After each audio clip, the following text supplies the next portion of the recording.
Perkenalkan, nama saya Gibi Fania Pangaribuan, NPM 161181810, kelas Logistik D. Saya akan mempresentasikan UAS Big Data saya.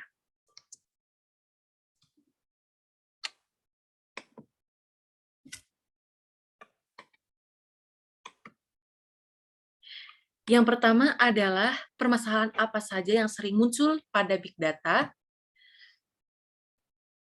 Yang pertama adalah pengelolaan Big Data membutuhkan banyak biaya untuk menjalankan pemrosesan analisa data secara efektif.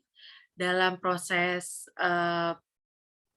Big Data, pengumpulan Big Data membutuhkan biaya yang tidak sedikit untuk mencapai tujuan dan output dari Big Data tersebut.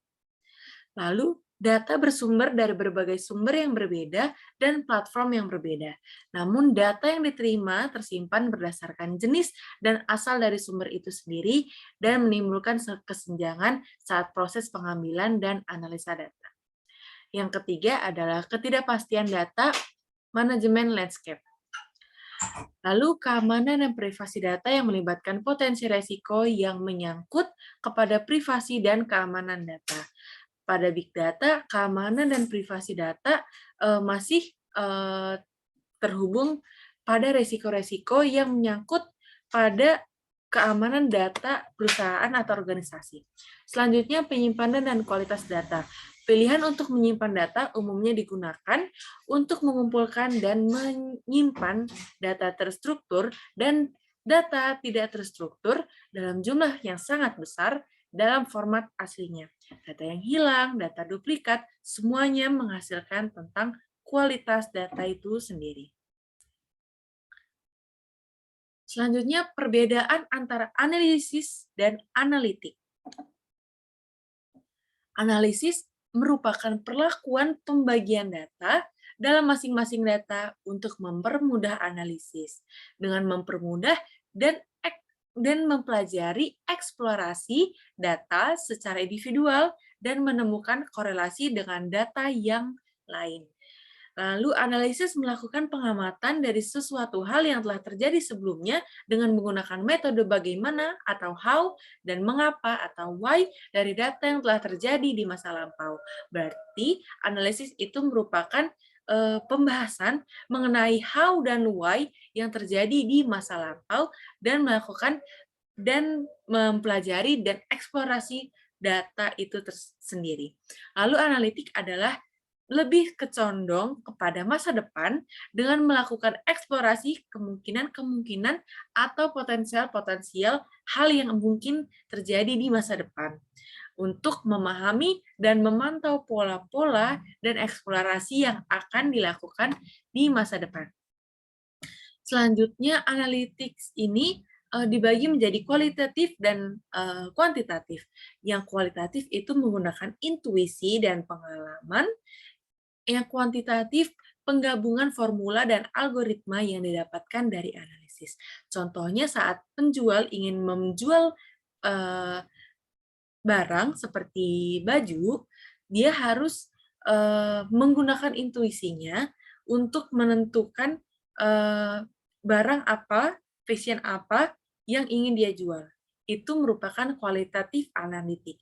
Untuk meng-launch atau memulai produksi dan sampai menjualnya, harus ditentukan waktunya juga. Nah, dalam proses kedua hal tersebut, itu disebut kuantitatif analitik. Selanjutnya, perbedaan antara big data, big information, dan big knowledge, dan dari hal ketiga tersebut, yang lebih utama yang mana? Mari kita bahas. Pertama adalah big data. Big data merupakan kumpulan data atau seperangkat nilai variabel kualitatif atau kuantitatif tentang satu atau lebih orang atau objek yang berjumlah sangat besar yang tidak dapat diolah oleh sistem komputer biasa atau perangkat lunak konvensional dan memiliki karakteristik tertentu. Big information itu adalah sekumpulan wawasan yang sangat besar yang berasal dari big data itu sendiri dan menyatakan interpretasi data. Informasi yang sangat besar tersebut diproses, terstruktur, atau disajikan dalam konteks tertentu untuk membuatnya berguna. Selanjutnya, big knowledge. Big knowledge merupakan kemampuan yang sangat besar untuk mendukung apa yang terjadi di sekitar big data dan big information. Big knowledge adalah keahlian untuk menyimpulkan hasil dari big data dan big information yang telah diperoleh. Dari tiga hal ini, big data adalah dasar, big information adalah hasil proses, struktur, dan disajikan dan menjadi interpretasi data dari big data. Nah, hasil itu menjadi big information. Lalu big knowledge adalah hasil dari penggabungan big data dan big information. Lalu data berada di paling bawah segitiga, merupakan dasar dari pengetahuan itu sendiri, keseluruhannya. Dan di tengahnya itu informasi, dan di paling atas adalah pengetahuan. Contohnya adalah nama-nama siswa SD, SMP, SMA se-Indonesia, jenis kelamin se-Indonesia, umur siswa se-Indonesia, dan nilai rata-rata siswa se-Indonesia itu merupakan big data, dan itu adalah data yang sangat besar dan tidak bisa diproses oleh alat komputer biasa. Selanjutnya, sebelumnya, yang paling penting itu semuanya penting, karena kalau tidak ada data, tidak ada informasi. Kalau tidak ada informasi dan tidak ada informasi, berarti tidak bisa langsung menjadi pengetahuan. Jadi, yang paling penting itu adalah pengetahuan, karena pengetahuan itu hasil dari informasi dan data itu sendiri. Selanjutnya, data terstruktur, semi-terstruktur, dan tidak terstruktur. Data terstruktur itu memiliki format tertentu, panjang tertentu, dan ciri tertentu. Presentasi dari data ini 20% dari total data yang ada. Data terstruktur ini berisi tipe angka atau integer dan nama atau varchar. Contohnya di sebelah kanan terdapat database yang berisi dari baris dan kolom dan berisikan angka dan nama. Selanjutnya adalah contohnya comma separated values yang disimpan dalam bentuk baris dan kolom merupakan file teks yang biasa dapat berisi angka dan huruf, menyusun data yang terkandung dalam bentuk tabel form yang dipisahkan dengan koma. Data semi terstruktur tidak memiliki struktur data yang baik, tetapi terdapat metadata dan metadata itu akan tertanam dalam skema data dan merupakan dia bisa melakukan self-describing, lalu memiliki data yang sebagian terstruktur dan sebagian tidak terstruktur. Contohnya data yang tersimpan dalam berkas JSON atau dalam aplikasi Twitter, data yang terstruktur ialah ID user, hashtag, dan data yang tidak terstruktur ialah teksnya dan adalah tweet yang dibuat oleh pengguna atau user. Lalu data tidak terstruktur adalah tidak memiliki format tertentu, tidak terasosiasi, tidak memiliki metadata yang mampu menjelaskan data yang tersimpan. Seperti gambar di samping, foto, dan radar tidak bisa dikenali dan tidak bisa diproses oleh komputer dan masih membutuhkan analisa lebih lanjut. Selanjutnya perbedaan antara data science, dan business intelligence. Data science merupakan tipikal teknik pembuktian, prediksi, pengembangan, optimasi, dan analisis statistik. Data science eksplorasi data untuk kebutuhan masa depan, membangun model bisnis yang harus diuji terlebih dahulu, lalu menggunakan analisis prediktif dan analisis perspektif untuk menafsirkan data yang kompleks. Teknik-teknik data science ini tahapannya adalah membuat hipotesis, mengumpulkan data, membangun data model, eksplorasi data, membuat dan mendefinisikan analitik model, memastikan kesesuaian, dan diulangi secara terus-menerus agar mencapai tujuan yang lebih maksimal lagi. Lalu, business intelligence itu adalah tipikal teknik eksplorasi dan pemahaman yang terjadi dalam bisnis. Pengolahan data dari berbagai data saat ini dikelola, dikombin menjadi satu insight yang sesuai dengan kebutuhan yang menjadi arah untuk pengambilan keputusan. Lalu, menggunakan analisis deskriptif dan pelaporan secara standar. Tahapan-tahapan teknik bisnis intelligence ini membuat model data, mendefinisikan laporan, menghasilkan SQL comments, dan menciptakan laporan. Selanjutnya, perbedaan data science dengan data engineer. Data science sudah dijelaskan seperti tadi, merupakan tipikal pembuktian, hipotesis, pengembangan, optimasi, dan analisis statistik. Data science ini berasal dari data engineer. Ya, data science ini sudah menerima data yang sudah bersih, data yang tidak ada sampah dan bisa langsung diproses dari data engineer. Tahapannya sama seperti tadi, membuat hipotesis, mengumpulkan data, membangun data model, eksplorasi data, membangun dan mendefinisikan analitik model, memastikan kesesuaian, dan diulangi lagi. Lalu data engineer adalah perancang dan pembangun data pipeline untuk transport dan transformasi data ke dalam format yang nantinya akan dimanfaatkan oleh data science atau pihak lain. Pemastian data yang digunakan perusahaan dalam data engineer bersih dan handal untuk menggunakan kasus apapun yang mungkin terjadi di perusahaan. Data engineer itu adalah mendesain, membangun, dan menata data agar data tersebut bersih dan dapat langsung diproses. Tahapan data engineer adalah mengkolek data atau mengumpulkan data, data pipeline, dan transform data atau pembersihan data. Selanjutnya adalah karakteristik big data. Yang pertama adalah volume, merupakan besarnya jumlah data yang mengalir di internet dan selalu bertambah. Velocity, kecepatan proses sehingga dapat menghasilkan data yang aktual dan terbarukan. Lalu variety, berbagai tipe data yang termasuk dalam macam format, yaitu data terstruktur, semi-terstruktur, dan tidak terstruktur. Variety, akurasi data, data yang valid, reliable, dapat dipercaya dari ragam data yang diambil. 5. Value, memberikan manfaat yang sesuai dengan kebutuhan, relevan, dan nilai yang beragam dari seluruh big data yang ada. Nomor 6. Validity, akurasi data yang digunakan untuk mengekstrak hasil dalam bentuk informasi berkaitan dengan kualitas data, tata kelola, pengelolaan data master dengan message. Selanjutnya, variability, data yang konstan dari berbagai sumber dan efisiensinya yang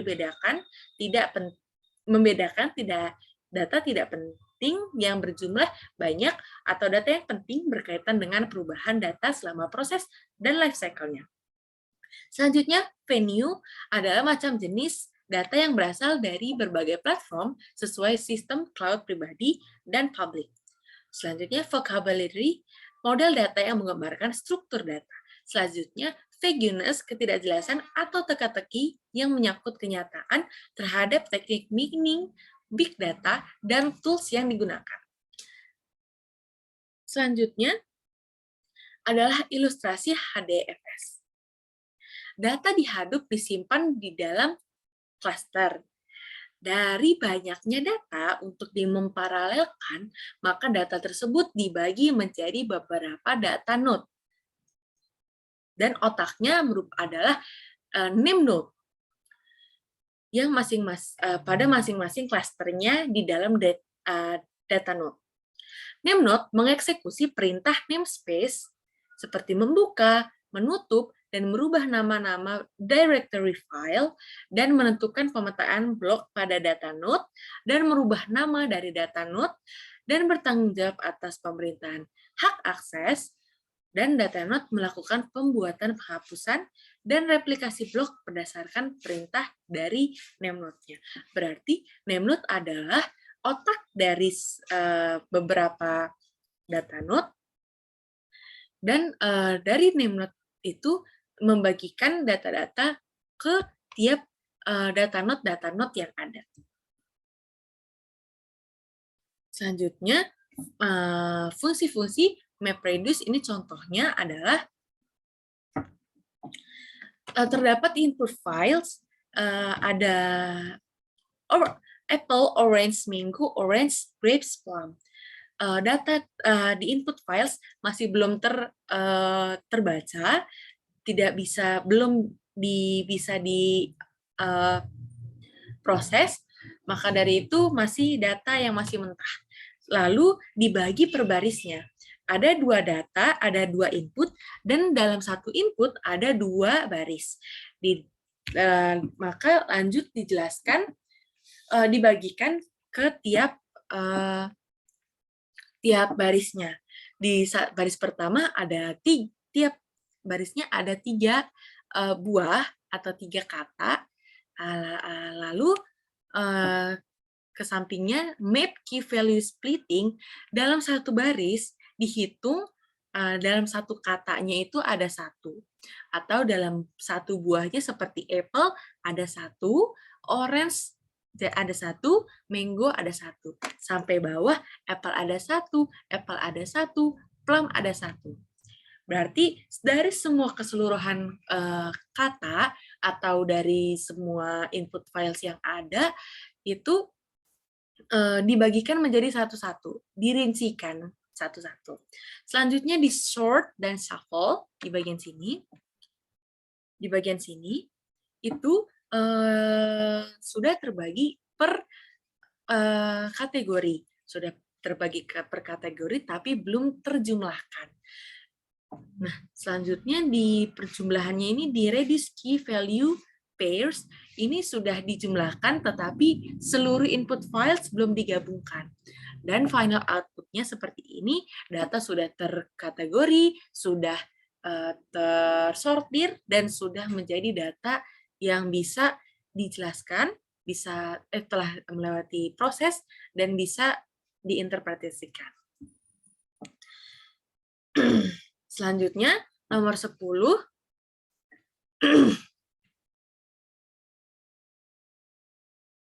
Selanjutnya, nomor 10 adalah, sebentar, 4 tahapan yang harus dilakukan untuk pendekatan data mining. Yang pertama adalah himpunan data, yaitu memahami dan mempersiapkan data itu sendiri untuk data proses pre-processing, berarti sebelum proses. Lalu data mining, pilih metode sesuai karakteristik data seperti untuk modeling, seperti clustering, classification, dan lain sebagainya. Lalu pengetahuan, untuk pahami model dan pengetahuan yang sesuai. Modelnya apa yang akan dipakai, seperti cluster, atau korelasi. Selanjutnya, evaluasi adalah analisis model dan kinerja model. Metode. Contoh yang saya buat adalah, berikut adalah data himpunan data dengan X adalah usia motor dan harga motor adalah Y dalam juta. Seperti nomor 1 adalah usia motor adalah 2 tahun dengan harga motor adalah 18 juta rupiah.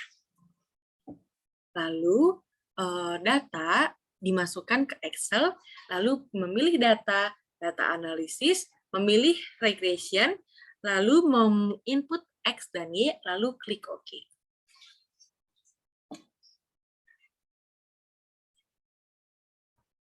Lalu di sini didapatkan pengetahuan. Hasil dari regresi itu sendiri, outputnya adalah dari multiple R-nya itu nilai regresi termasuk dalam kategori sangat kuat. R-square-nya nilai koefisien determinasi sebesar 95,6% di usia motor, menjelaskan harga motor sebesar 95,6% dan sisanya dipengaruhi oleh faktor-faktor lain. Lalu didapatkan significance F-nya adalah 1, menunjukkan adanya pengaruh yang signifikan antara usia motor dan harga motor.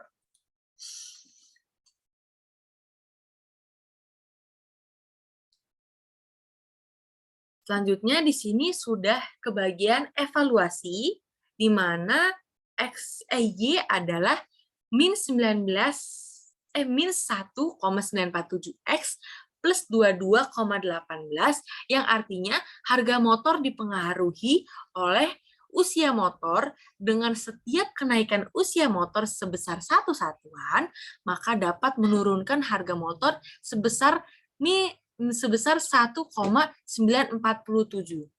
Dan didapatkan R kuadrat adalah 0,956 atau 95,6% yang disimpulkan bahwa keragaman besarnya kenaikan harga motor dapat dijelaskan oleh besarnya presentasi usia motor sebesar 95,6%, sedangkan sisanya dipengaruhi oleh faktor lain. Sekian presentasi saya. Terima kasih.